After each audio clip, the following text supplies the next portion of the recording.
Hello, and welcome to Charger Bulletin News. I'm Itsuki Garvey Sanchez.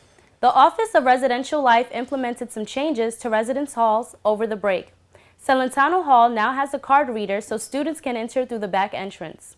Facility improvements were made to almost all on-campus halls, with the exception of Westside and Bethel. The biggest change, however, is the free laundry. Students will no longer have to pay to do their laundry on campus. Here's Kaylee Feschler with more on the new policies. The University of New Haven's Office of Residential Life just announced some exciting changes for this semester. Associate Director for Housing and Operations, Dan Percopo, gives insight into the many changes that we are already experiencing. So part of what we do in our career, in our field, as far as higher education and student affairs, is we're looking at what other institutions are doing to remain competitive, introducing new services to students as we're rolling out this program. So I don't necessarily know the final decision on what that looks like next year. There's going to be a nominal cost to students up front, whereas at this point in time, what we know from students is I'll talk to parents or families and they say, well, I load $100 on my student's charger card for laundry alone, and they're going through that, or I'm swiping and there's refunds. It creates its own little kind of issues when you're paying per use. And so this allows us to provide a more convenient use of our machines to our students, so that there'll be a nominal fee up front to cover all the rental charges and the machine upkeep, but then you wouldn't need to pay per use at the machines. With the changes in full effect, students are already providing feedback to how updates are affecting them and their lifestyle here on campus. I'm very happy that laundry is free now because personally, as a college student, money can be tight, regardless of I have a job or not. But I'm very glad that it's free and it makes it easier to get things done. And it makes it a lot easier to do laundry. I am living on campus next year, but I am not fully sure how to apply for housing. Dan Percopo helps to explain the process of how to apply for an on-campus housing for next year. We wanted to simplify to what do students need to know up front. So what do you need to know to even participate? To participate in the room selection process, you have to submit a room deposit, you have to make sure you resolve any balances with the bursar's office, and complete a 2018-2019 housing application. Those three things need to be completed by March 2nd to be eligible for room selection. Students are ready and prepared for the changes that will be happening this semester. I'm Kaylee Feschler for the Charger Bulletin. The Charger Bulletin recently reported on increased wait times at the university's counseling and psychological services. The center saw an increase of over 250 appointments from the previous year, with students sometimes waiting 2 weeks or more for an appointment. Director of the Counseling Center, Dr. Charles Anderson, said that the increase in appointments would suggest that another person be added to the staff, and he doesn't expect the shortage to last. See the full story on chargerbulletin.com. Another change over the winter break was the university's athletic director. Chris Palmer was named Associate Vice President of Athletics after Dwayne Bailey left the position for unknown reasons. Palmer has a long career with the NFL, reaching the Super Bowl twice and winning once with the New York Giants. Coach Robin Salters of women's volleyball will also move up to be the Deputy Director of Athletics.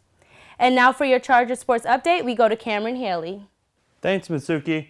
Men's basketball won 74-63 on Tuesday, January 23rd, as they beat conference rival Franklin Pierce at the Charger Gym. The Chargers were led by sophomore Derek Rowland, who had a career-high 19 points on the night.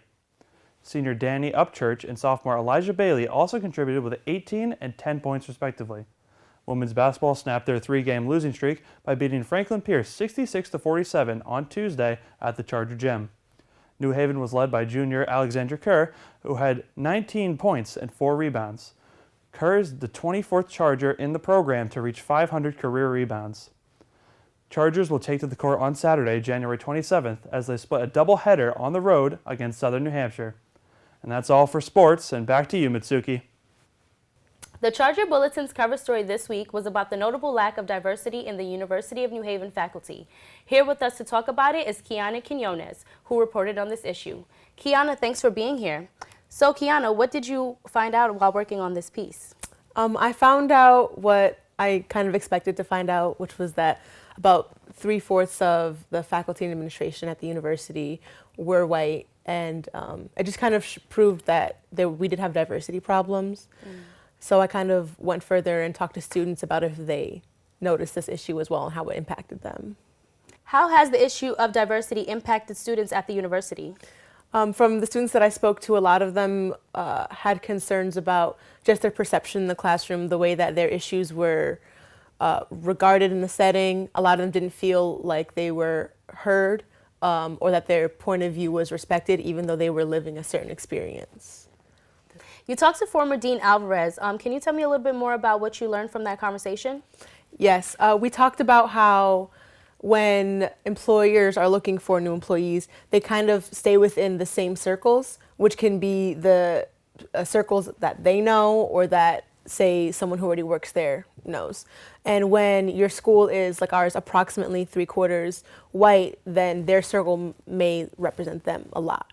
And that means that they may not know have the diverse people in their circle, essentially. So, and that way you're kind of not expanding your horizons in the group, and you're looking at people with similar ethnic backgrounds, similar educational backgrounds.